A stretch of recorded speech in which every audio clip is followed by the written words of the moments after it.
So we got a pretty long video this morning, and I wanted to start the recording from right here, right now, with no cuts, just to emphasize how much we've played of this game so far already. For those of you who don't know, Gran Turismo 7, we just did Nürburgring, 2 laps of it. As you can see, took just over 15 minutes, and we didn't manage to secure the win. So we're running an 89 M3 BMW here. For those of you that know what you're looking at on the spec sheet, feel free to pause and have a look for yourself. We have no turbocharger in this car, so we are at a disadvantage to some of the other players on the grid. As you can see, we had to go and manually adjust some assist settings, basically turn them all off. Even on expert, you still have corner indicators, so we have to go and switch that off manually. And I'm leaving some of the muck-ups, mess-ups, fuck-ups, screw-ups, whatever you want to call them, in for the time being, just to emphasize how frustrated I was starting to get at this point. I've had a few cracks at it. I just finished second by a couple of seconds, and we're still going to see some fails throughout because, as you can tell by the duration of this video, it's rather long, significantly longer than it takes you to complete 2 laps of the Nürburgring. So I've already restarted this twice now. Like I said, I'm getting pretty frustrated, quite heated. We've got all the assist disabled. We've got a rather old 89 car, no turbocharger, like I said, and we start 20th on the grid. We start dead last. Now, as you can see further on in the video, the guy that's going to be in first place is essentially running a car that's probably 100, maybe even 200 brake horsepower, more powerful than ours, and gets us on the straights. So what we're doing here is trying to utilize the understeer, the real heavy, you could say exaggeration even, of the understeer that I've applied to this car that does leave us prone to, susceptible maybe is a better word to use, to catching too much of the curb on our way out of turns and ultimately losing the rear end. So I've got this car, to simply put it, tuned very much so like my present day real life car, which is not a BMW M389. I think this is a Sports Evolution 89 BMW M3. So it's not the same car as I'm driving in real life. That's Integra, Acura Integra, or Honda Integra, for those of you from Europe and Australia. I think call them Acuras in the States. But also very, very heavily emphasized on the understeer and quite easy to lose the rear end. Also, for those of you that did pause on the spec sheet, on this M3, we're running Camber that is very similar to the Camber settings that I've got in my present day real life car as well. Now, I actually don't think this is a front wheel drive. I think this is actually a rear wheel drive car. So obviously I can't make the same comparisons. I would have been better off just running a 97 or a 96 Integra in this game to really simulate what I own in real life. But I wanted to tune this car for that maximum understeer to really enter those corners in tight, but have that, I'd say, significant pressure with my acceleration management exiting the turns. So we've also got NOS installed. I figured we're really going to need it because we've got our gear ratios tuned in such a way that don't really give us the most out of the 5th gear. This is only a 5-gear car, mind you. So on those straights, especially that back straight just before the lap concludes, is where we actually start losing to most of the field, and that straight lasts for a good 15 to 20 seconds. So if we're only barely in front when we start entering that straight, we're going to need that NOS, is essentially why we've got it installed. There's other aspects of the track where we utilize it, you'll see when we're doing some overtakes, but again, I decided to leave all this in to really show that it's not all sunshine and rainbows, again, for lack of a better word. I could just make a video uploading the best moments. I won. here it is, me winning start to finish, make a video, edit it in such a way where everything's managed and everything's pretty. But I wanted to leave all this in to emphasize how frustrating it is, how easy it is to lose traction, how easy it is to lose control going for an overtake, how easy it is to get impatient and, well, quite basically crack the shits, as I'm pretty much at this point. Like, mind you, it takes a little bit out of you. It's not obviously as physical as driving a car in real life, but you do get a fair little bit of sweat dripping, right, in the armpits, so to speak, on the forehead, on the brow. I'm not playing this in VR because after about 20 minutes, that shit is way too tight on your hair. It's uncomfortable and it's starting to fog up in the lenses. That's why we're pretty much using the bonnet cam, and this whole recording is done with just me basically driving using the TV and not the VR. Can't handle that thing on my head pleasantly after more than say 40-45 minutes. We also like want it tight and securely on your head, but it's basically no different for you as the viewer. So we've got the gear ratios are pretty low, as you can see. Like, we're not even in fifth and we're pushing 260, 270. Yep, so we can pretty much get up to 275. But that again further emphasizes how easy it is to lose control. And as you'll see if you watch through to the end, you lose control to that kind of a degree. There is room for error, but not that much error. And you basically sort of know as well. So even when I end up, well, you've watched this far, so I might as well tell you the spoiler alert. I do end up winning this. And when I do end up winning, it's not the cleanest run. We still have a few mishaps, I think 2. They're rather tame, so they're not like complete wipeouts into a wall or like into gravel in the wall, you know, off to the pastures. But we do end up playing a little bit of catch up, and I don't even think from memory that we finished the first lap leading. So again here, I'm not happy. At first I thought I actually want this clean, but to overtake 19 cars, to get that clean rating, to not hit any barriers, I started to not be overly concerned with trying to get things clean. But here, I already knew that I was going to lose the car, so I just basically went into a restart straight away. And again, further emphasizing that I've just done a little bit of driving, as you saw. Mind you, before I attempted the 15 minutes worth of Nürburgring, finished second, and now we've been racing for about 10 minutes. I'm happy with my spec sheet. Like I said, we're heavily understeered, but that's how I want it. But you got the price to pay. You accelerate too quickly out of the turn, see, you bite so much as that much curb, which on some cars is actually an acceptable amount.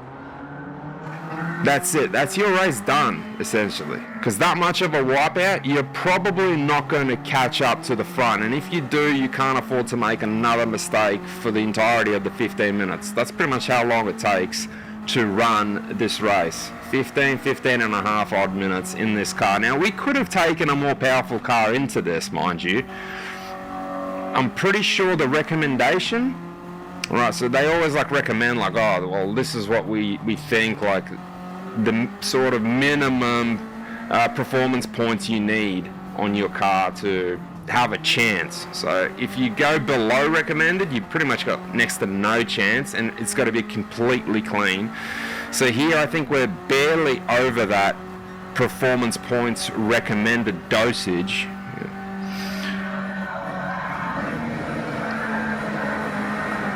Now also another little fun fact for those of you who might not know and have gotten this far. If you've gotten this far, you probably do know. A lot of the performance points are actually dependent on the tyres you run. This is not like the turbo, it's not high performance turbo, it's not your anti-lag, it's not even necessarily suspension, downforce, camber angles. A lot of that contributes to the way the car handles, but then again, the way the car handles, a lot of that is just attributed to preference. Rigidity, stiffness. A lot of people don't even look at those sort of things and make adjustments because they simply don't understand the numbers. I'm still working and grasping my understanding for it, not only in the game but in real life. How far, how tight to make dampeners, shockers, suspension, roll bars, acceleration sensitivity, braking sensitivity, the bias on the brakes, front or rear, or a mix of both. How much do you want, like pressure-wise applied, and not only in-game with software, but also because I've got a load cell brake pedal on my sim rig, I've also been playing around with that in regards to how much physical pressure I want to apply on my brakes to get the most out of it. So there's a lot to tinker with, even with like the sim rig. And if you've watched any of my other videos, you can even see that I've been doing this for a little while, but mostly with rally in the past, and I've broken like an entire sim rig, like the actual structure of it. So we've pretty much broken the welds, the joints, the welds up the joints. So I've even needed to replace pretty much $600 worth of metal in the past because, yeah, whilst it may seem and sound like it, it's not really as much of a toy as it may appear to be at a first glance. And really, it's the closest thing you can get, at least on the PlayStation 5 Pro, to being at Nürburgring yourself. But, you know, my whole setup and all that is in the description of all my videos going back more than 12 months, and in rally it basically hasn't changed. We're still really running the same setup. I can't now remember if this is it, if this is the run, because I remember it started raining. It was raining for well and truly over a lap, which again, we're running complete slicks, not even like semi-slicks, let alone inters. And the track gets quite wet because I think it's raining, even though it might seem like a drizzle. Pretty sure it's going to be drizzling for about 7 or 8 minutes, which really starts to affect those like corner exits and throttle control on the way out of a lot of these corners. Now I can't remember if this was it, if this is where we go for it now. I think we've gone a little bit too far to turn back now, so to speak. So I think this was the run where we ended up winning. I really don't see myself, now that we're coming up to like the 13-minute mark of the video, and we're going to have the replay in third person with the chase cam. So yeah, I think I went for it here.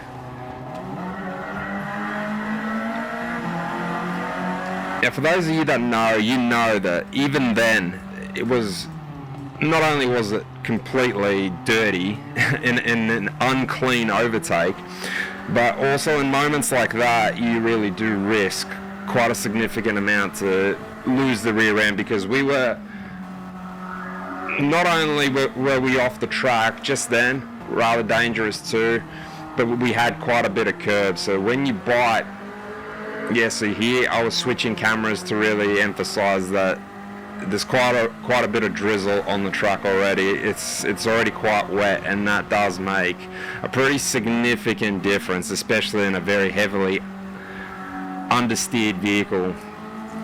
So you can have that illusion effect of, we still enter turns pretty easily, but you can lose the rear end rather easily as well if you don't manage that throttle control.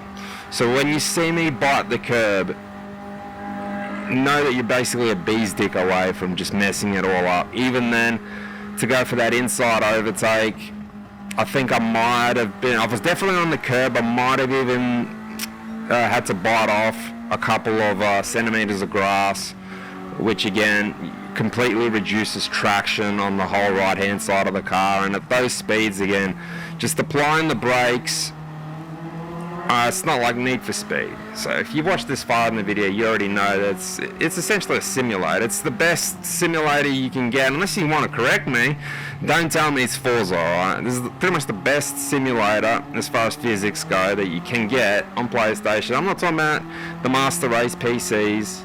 Maybe you guys got something better. Yeah, and you arguably probably do, because you got a lot more choice when it comes to sims and games. But this ain't Need for Speed either.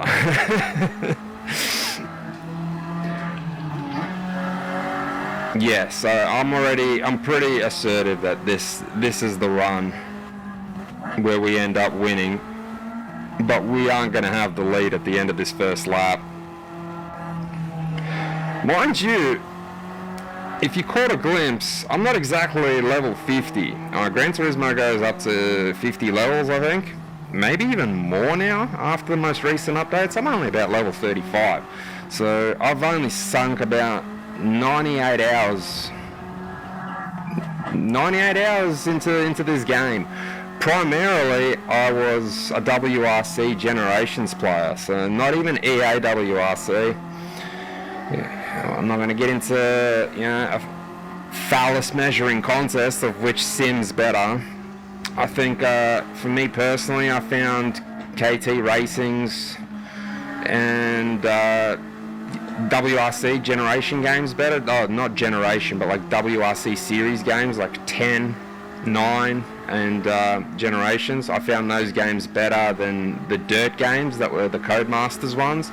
But EA's WRC, I have only sunken my teeth into a couple of hours of that game, and I never really got behind the physics, and they're totally different from Generations. So it wasn't just like a matter of, oh, you know, change games, and had to adjust my driving completely.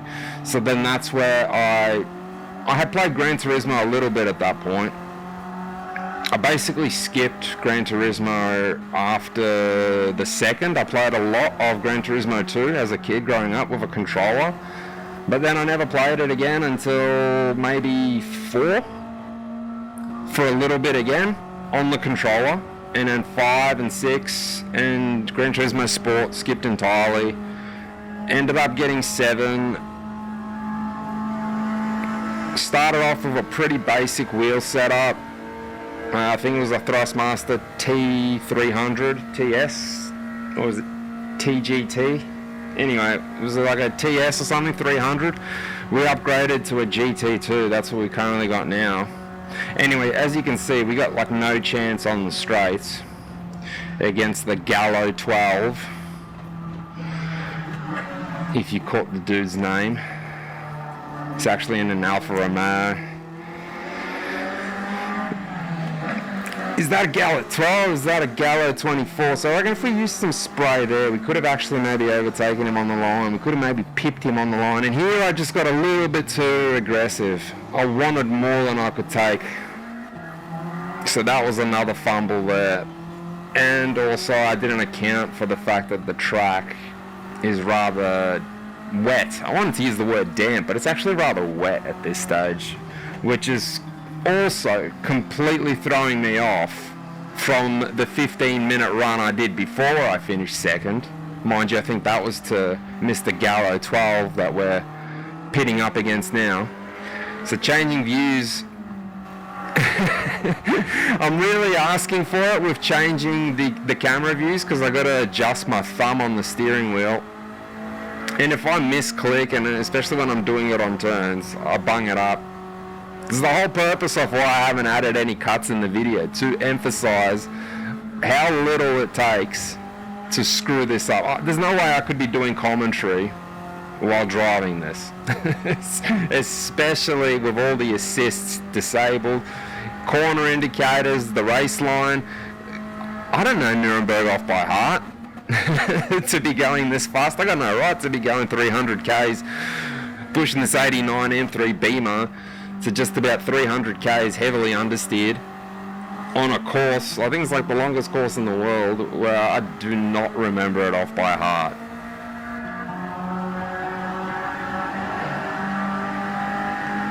I think we're pretty clean now for most of it, because we really can't afford to not be. But I'm pretty sure we make one more mistake somewhere along the way. Yeah, right there, yeah. See what happens when you get too much of that curb. And right there, Mr. Gallo did a dirty on us. He should have been black flag for that. He pushes us off the track as well. I suppose we didn't re-enter what some might say legally either. We really should have let him pass before re-entering, so we sort of cut him off at the knees, and then he just gets one back at us by pushing us off the road. So I'm not too worried, because I know that I've got a better car on the corners. I set this car up the way I want it to corner. I also didn't anticipate the rain, but I think it's also dried out fairly good now. I don't even think it's raining whatsoever. Again, it's like, this is where it shows I started to panic a little, which is why I started to hug that wall and ran off the track. But as you can see here, anywhere there's a straight, I just don't have it on him. And there again, I wanted to take the lead, and I had to brake later, braking later. I tried to engine brake too by downshifting more than I needed to, still ran into the wall. So like, I've got my concerns at this point. I am alleviated, because I know that we've still got a fair bit to go, maybe about another 90 odd seconds worth of turns. But very evidently with that performance just there, like, the panic still sort of remains, because I know he's hot on my heels, and I know that this lap finishes off with, as you've seen, like a fairly significant straight. So I know I can't afford to be making mistakes, and I got to start driving really clean now to build enough of a lead, because if we're going to pit it against each other head to head, like if we go into those final couple of turns before the big straight right next to each other, that was just extremely lucky. So I lost the lead. So actually more mistakes than I thought. Here I thought, like, that's it. I don't have the patience. I can't go again. At this point, I'm overly aggressive, completely illegal, just ramming him in the rear.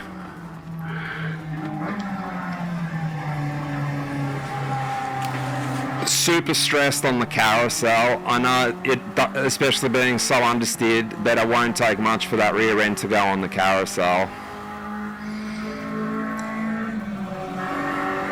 So I know now the track, yeah, at this point I've got no doubts the track's dry. But towards the end of Nürburgring, because I've always been frustrated before I get near the end of the lap, it's the section that I remember the least when it comes to turns. So my memory regarding what's coming up is that it's worst around this portion of the track. But I know that straight is coming, and I know I cannot afford a mistake, even a little one. But at the same time, well, we've got a combination of things. I don't really remember the turns, but I need turns. I need turns because that's where I've got the advantage. That's where I can gain my lead or build upon it. But I'm just not remembering where they are because, yeah, we don't have corner indicators. And then I enter this bit and I remember, oh yeah, there. This is like one of the most dangerous parts of the entire Nürburgring track. Right here. Very easy to make a mistake. It's rather windy. There's a lot of blind turns. You can consider that a blind turn. It's a rather high speed blind turn. Very subtle, and again, like you're staying close to those curbs, staying close to those outer edges of the track. And do I need to repeat myself like the 100th time? You know, the tiniest mistake. You can see there next to the gears where the essentially the accelerator and how much pressure is being applied to the accelerator is. So like see where it's 2, just change to 3, we'll change to 4, and you got that bar that's going up and down, sometimes it disappears entirely. Like that's my throttle response. So when it's full, as the bar is now, that's when I'm applying full gas. So here I think I've got enough of a lead on him. I'm pretty contentious that we're going to get him, but I know there's still a few subtle turns and really hard brakes. And it's still easy to mess up right at the end, right at the death. So I didn't end up needing to use NOS. I didn't even want to use NOS. I was a bit worried using NOS and switching to fifth. I wanted to keep it at maximum RPMs because I knew I was going to start downshifting, and then here I start losing control. And if I had spun out on that wall clip there, that would have been it. I would have been P2 back to back to back again. But ultimately, it wasn't to be for Gallo 12 or Gallo 24. And even when AI is driving the Beamer, it still goes off the rails. It's only won by a couple of seconds. And really, a lot of that was decided right there at the death.